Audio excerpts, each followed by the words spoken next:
My family used me like a walking wallet, so my revenge was publicly exposing their lies and reclaiming every cent of peace. "Don't you dare pretend you didn't know what you were doing," my mom screamed into the phone, her voice so loud I had to hold it away from my ear. "We're family. You can't just abandon us because your feelings got hurt." I sat there in my home office, staring at the April rain hitting the windows of my Burlington townhouse, feeling a strange mix of numbness and rage. Everything I thought I knew about my family had just crumbled before my eyes, all because of a simple text message my brother Kevin had accidentally sent to our family group chat instead of the secret one he shared with our parents.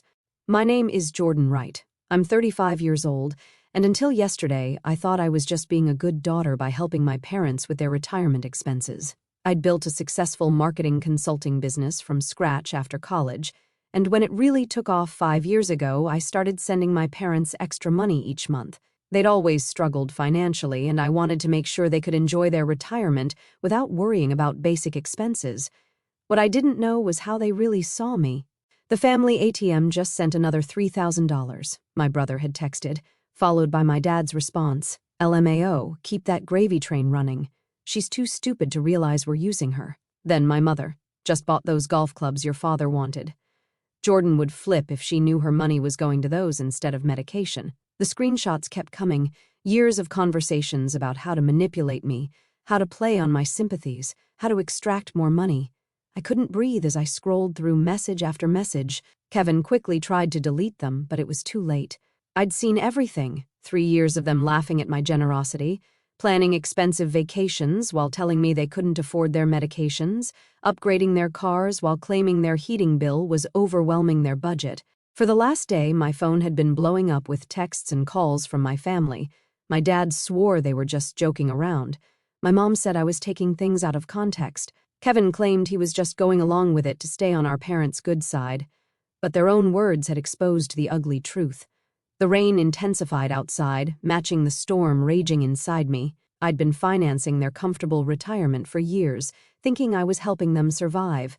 Meanwhile, they'd been living it up, laughing at how easily they could manipulate their stupid, successful daughter. The betrayal cut deeper than I could have imagined. A sharp knock interrupted my thoughts. I crossed to the door, still clutching my phone, and looked through the peephole. Kevin stood on my porch, soaking wet, his expression pleading. I felt my jaw tighten. I wasn't ready for this conversation, but maybe it was time to hear what he had to say. After all, I had some things to say too. I opened the door but blocked the entrance. "What do you want?" Kevin looked miserable, rain dripping from his hair. "Jordan, please, can I come in? I can explain everything." "Explain what?" "How you've all been laughing at me for years." I held up my phone, the screen still showing one of his texts. "Just told Jordan dad needs dental surgery." Cringe.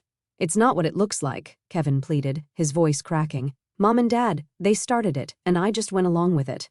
"So you were just following orders, like some kind of financial Nazi?" The words came out harsher than I'd intended, but I couldn't stop myself. "I've been sending $3,000 every month, Kevin. That's $36,000 a year for 5 years. Do you know what that adds up to?" Kevin looked down. "I know it's a lot. $180,000, Kevin. And that doesn't include the extra for Dad's supposed medical expenses or Mom's broken furnace last winter." I felt sick saying the words, remembering how I'd skipped a vacation to send them an extra $5,000 for a furnace that apparently never needed replacing. "Look, they took it too far, I know, but they're getting older and they're 65, not 95. Dad's still golfing every weekend with his fancy new clubs that I paid for while thinking he needed medication." I was shouting now, not caring if the neighbors heard. "Please, Jordan, they're freaking out. Dad's worried about his heart medication." I laughed bitterly. "The medication that doesn't exist? Or the real medicine he actually needs that I've been paying for while you all blow the money on luxury items?" Kevin's face crumpled. "I messed up, I know that, but they really do need your help now. All those extras. They've gotten used to the lifestyle. They can't afford their mortgage without you. Their mortgage on the lakeside condo they bought last year while telling me they were struggling to pay rent on their modest apartment. I felt a strange calm settling over me. "I think you should leave. Jordan, please, no. I've been Jordan, please, for too long. Now I'm just Jordan, and Jordan is done." After Kevin left, I sank into my couch, my entire body trembling. The screenshots from their group chat played on repeat in my mind. In one, my father had written, "Just told Jordan the roof is leaking. Let's see how much we can squeeze out of her this time." My mother had replied, "She's such a sucker for helping family. I almost feel bad." Almost. Then, "Kevin, maybe we should start a betting pool on how quickly she sends the money." I'd been nothing but an ATM to them, a resource to be drained, a joke. I pulled out my laptop and logged into my banking portal. Every month for the past 5 years, there it was, $3,000 transferred to my parents' joint account, plus all the emergencies, another $40,000 over the years, dental work that never happened, car repairs for problems that didn't exist, medical bills for treatments they never received. And what had I sacrificed? I delayed buying my own home for 2 years to help them with their supposed mortgage troubles. I'd worked 60-hour weeks to afford both my life and theirs. I'd skipped vacations, bought secondhand furniture, and cut corners on my own life to make sure they were comfortable. For what? So they could laugh at me, so they could buy golf clubs and take cruises while I worried if they were eating properly. I opened another tab and logged into the investment account I'd set up for them 3 years ago, my secret plan to surprise them with a supplemental retirement fund when they turned 70. I'd been contributing $1,000 monthly. The balance showed just over $42,000. My finger hovered over the close account button. Not yet. I needed a clear head for this. I called my best friend Megan, who was also my attorney. "They did what?" She practically screamed when I explained the situation. "I know," I said, my voice hollow. "I've been an idiot." "No, Jordan, you've been kind. They're the ones who should be ashamed." Her voice softened. "What do you want to do?" "I don't know," I admitted. Part of me wants to just cut them off completely. Another part wants to confront them and hear them try to explain themselves. "Before you do anything, we need to review what you've set up for them legally. Are they on any of your accounts, insurance policies? The retirement supplement you mentioned?"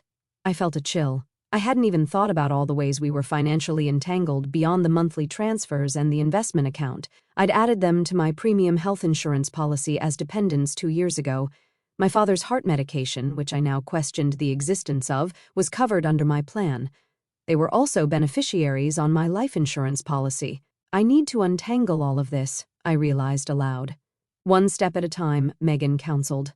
"First, gather all the documentation of what you've given them.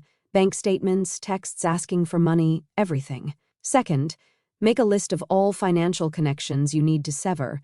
Third, decide if you want to communicate with them about why you're doing this." As I hung up, my phone buzzed with a text from my mother. "Your father is very upset. His blood pressure is through the roof because of your behavior. We need to talk now." Something inside me hardened. The manipulation was still happening, even now. They still thought I would fold, that I would come running the moment they mentioned a health concern. Not anymore. I opened my laptop again and began taking screenshots of every monthly transfer. Then I started a document titled Family Financial Support 5 Years and began listing every supposed emergency, every sacrifice I'd made. By the time I finished, the document was 12 pages long and the truth was inescapable. I wasn't just hurt, I was done. The next morning, I woke up with a clarity I hadn't felt in years. My path forward was suddenly crystal clear. Before doubt could creep in, I called in to work, telling my assistant I needed a personal day. This would require my full attention. "Jordan Wright speaking," I answered when my phone rang 20 minutes later. "Miss Wright, this is Samuel from Vermont Community Bank. I'm returning your call about closing an investment account." "Yes, thank you for getting back to me so quickly." I took a deep breath. "I need to close the supplemental retirement account I set up for Robert and Patricia Wright." "I see. May I ask if there's a problem with the account?" "No problem with the account," I said, "just a problem with the intended recipients." After confirming my identity and authority over the account, Samuel walked me through the process. Since I was the sole controller of the account, it had been intended as a gift, I could close it without my parents' knowledge or consent. The $42,680 would be transferred back to my primary account within 3 business days. "Is there anything else I can help you with today, Miss Wright?" "Actually, yes. I'd like to cancel all recurring transfers to the joint account belonging to Robert and Patricia Wright. Those are currently set at $3,000 monthly, correct?" "Correct." My voice didn't waver. "I'd like that stopped immediately." Step 1, complete. Next, I called my health insurance provider. This one was trickier. Mid-year changes to dependents required a qualifying life event, and discovering your parents have been scamming you wasn't on their list. But after explaining my situation to a sympathetic representative named Miguel, he found a solution. Since they have their own residence and you no longer provide more than 50% of their financial support, we can process this as a change in dependent status, he explained. They'll receive notification that they've been removed from your policy, effective at the end of the month, which gives them 30 days to find alternative coverage. That's perfect, I said. Thank you for understanding. Family situations can be complicated, Miguel said kindly. Been there myself. Step 2, complete. The life insurance policy was the easiest change. A simple online form removed my parents as beneficiaries and replaced them with a local children's charity. By noon, I'd systematically dismantled every financial connection to my family except one, my brother Kevin's student loan, which I'd been paying for the past 3 years. He still had 2 years of payments left at $580 monthly. That one gave me pause. Kevin had participated in the deception, but he'd also seemed genuinely remorseful. Had he been pressured by our parents, or was he just sorry he got caught? My phone pinged with a text from Kevin. Mom and Dad are freaking out. Dad says his prescription refill was denied at the pharmacy. What did you do? That answered that question. Not a word of apology or understanding, just more pressure to restore the flow of money. I replied, their consequences are not my problem anymore. My phone immediately rang. Kevin. I sent it to voicemail. Instead, I opened my email and composed a formal letter to my parents, attaching the 12-page document I'd created the night before. I titled it simply, Financial Support Provided 2018 to 2023. The email read, Robert and Patricia, attached is a comprehensive accounting of the financial support I have provided over the past 5 years, totaling $221,800. From my health insurance policy, effective May 31st, and the retirement account has been closed.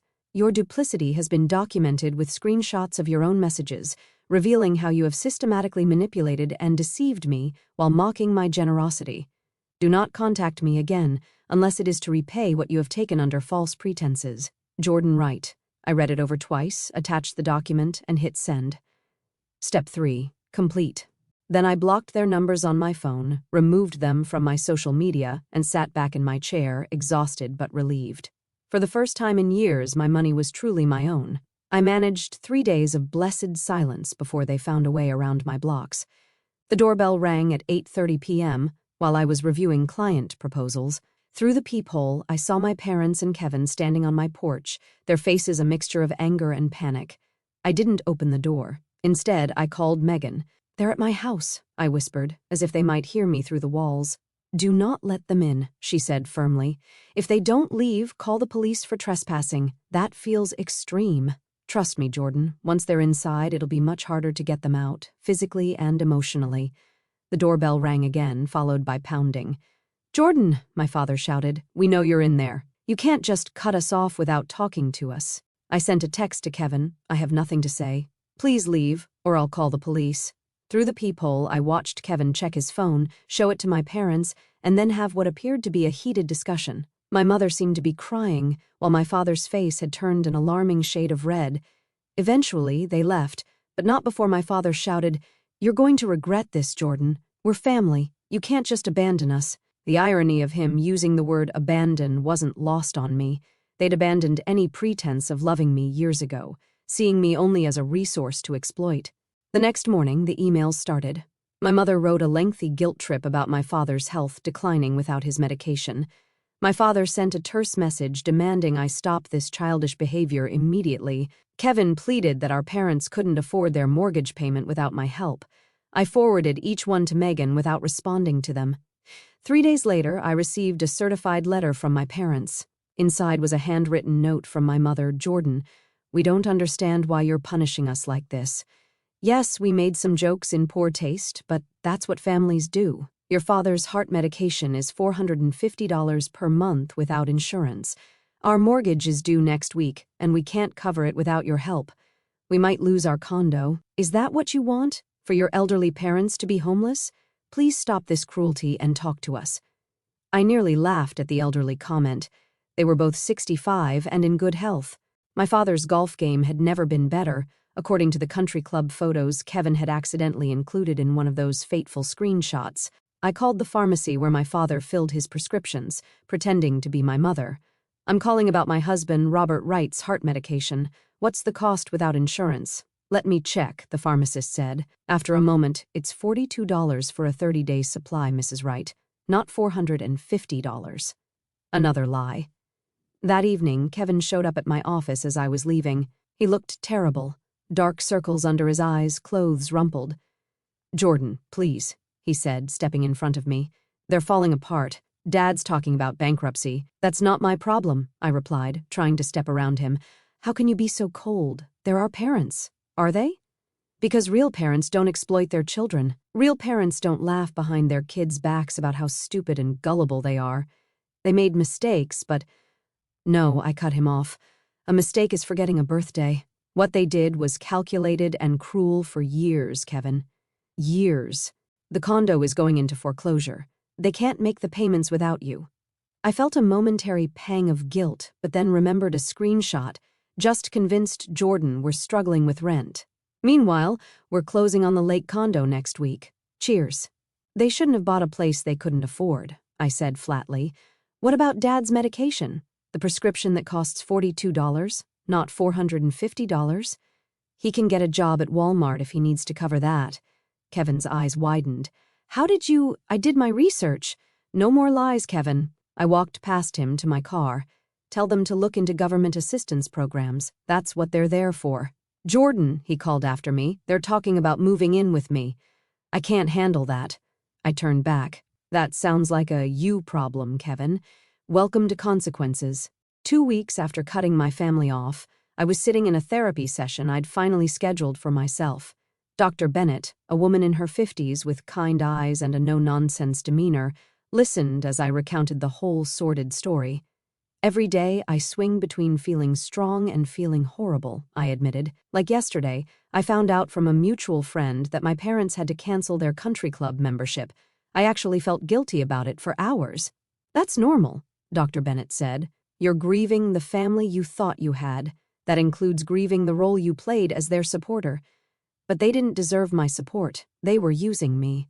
Both things can be true at once. They didn't deserve your support, and you can still feel loss about no longer providing it." I pondered that while Dr. Bennett continued.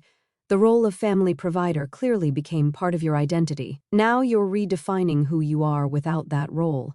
I hadn't thought about it that way, but she was right. For 5 years, I'd tied my worth to being the successful daughter who could support her parents. Who was I now? As I was leaving my session, I received an unexpected call from my Uncle Pete, my father's brother, who lived across the country in Oregon. We weren't close, but I answered out of curiosity. "Jordan, it's your Uncle Pete. I just got a strange call from your father asking if he and your mother could come live with us for a while. He said you'd cut them off financially, and they were about to lose their home. Is that true?" I sighed. "It's complicated, Uncle Pete," I figured. "Your dad has always had a talent for selective storytelling." His tone was dry. "Want to tell me your side?" So I did, explaining everything from the screenshots to the lies about medical expenses. When I finished, there was a long silence. "I'm not surprised," he finally said. "Your father tried to pull similar stunts with me years ago. It's why we're not close. I refused to fund his lifestyle." "You knew?" I felt a wave of betrayal all over again. "Why didn't you warn me? Would you have believed me?" "They had you convinced they were struggling, and you were their hero. Sometimes people have to discover the truth themselves." He was right. I wouldn't have believed him. "For what it's worth," he added, "I told your father I wouldn't take them in. I suggested they downsize and live within their means. He hung up on me." After we disconnected, I felt strangely validated. I wasn't crazy for cutting them off. I wasn't a horrible daughter.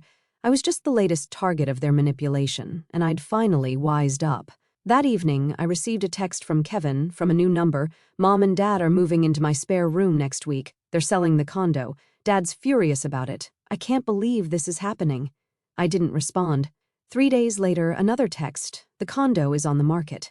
Dad's car got repossessed yesterday. This is getting really bad." I almost texted back, almost asked if they needed help with moving expenses.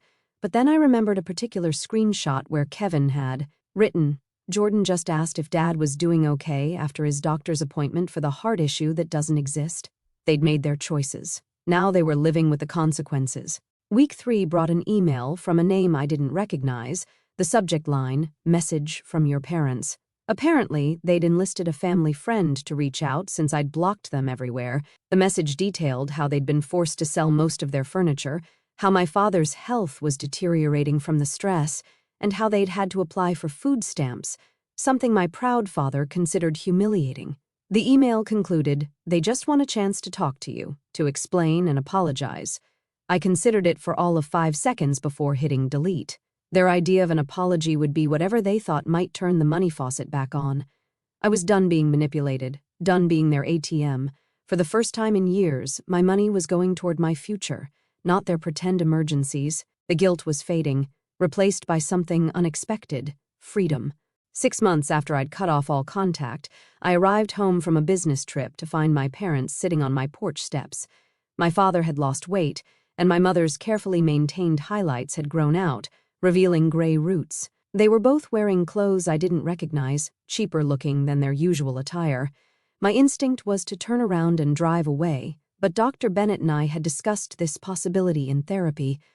I was stronger now. I could face them without being manipulated. I parked in the driveway and approached slowly, my heart pounding. "What are you doing here?" My mother's voice cracked. "Jordan, please, we just want to talk. We've learned our lesson," my father added. "These past months have been hell." I unlocked my door. "You have 5 minutes." Inside, they perched awkwardly on my couch while I remained standing, arms crossed. "We're sorry," my mother began. "We never should have taken advantage of your generosity." My father nodded. "We've lost everything, the condo, the car, our savings. We had to move in with Kevin, and his place is so small your mother has to sleep on a pull-out couch. The country club revoked our membership," my mother added. "All our friends there, they don't call anymore." "My medication costs have been terrible without your insurance," my father continued. "Medicare doesn't cover everything." I listened to them list everything they'd lost, waiting for an actual apology. It never came. There was no "we're sorry we hurt you" or "we were wrong to mock you," just a catalog of their hardships and implied blame that I had caused them. "Is that it?" I asked, when they finally fell silent. "We want to make things right," my mother said. "We've really suffered, Jordan. We've learned our lesson." "What lesson would that be?" They exchanged glances. "That we shouldn't have taken you for granted," my father finally said. Translation, they should have been more careful about getting caught. "No," I said softly, "you haven't learned anything." "What do you mean?" my mother asked, her voice rising slightly. "We came all this way to apologize. No, you came all this way to tell me how much you've suffered without my money. Not once have you acknowledged how your betrayal made me feel." "We said we're sorry," my father protested. "For getting caught, maybe. Not for what you did." I took a deep breath. In the past 6 months, I've thought a lot about what a healthy family looks like. It's not this. It's not treating your child like an ATM and mocking her behind her back. My mother's face hardened. "So you're just going to keep punishing us over a few jokes?" "This isn't punishment. This is me protecting myself from people who've shown they don't have my best interests at heart. We're your parents," my father said, as if that explained everything. "And I was your daughter, not your personal bank." I moved toward the door, opening it. "I wish you well, I really do. I hope you find a way to live comfortably within your means, but I can't be part of your lives anymore." "You can't mean that," my mother whispered, tears forming. "We need you. That's the problem. You don't need me, you need what I can provide. There's a difference." My father stood, anger replacing his earlier contrition. "So that's it? After everything we've done for you? What exactly have you done for me, Dad, besides take and take and take?" He had no answer. As they walked out the door, my mother turned back. "You'll regret this, Jordan. Family is all you have in the end." I shook my head. "No, Mom. Family is supposed to be the people who love you unconditionally. I've built that family with my friends. What you offered was just a transaction." I closed the door and leaned against it, listening to their footsteps retreat down the path. I expected to feel guilt or grief. Instead, I felt an overwhelming sense of peace. The ATM was permanently closed, and for the first time in my adult life, I was truly free.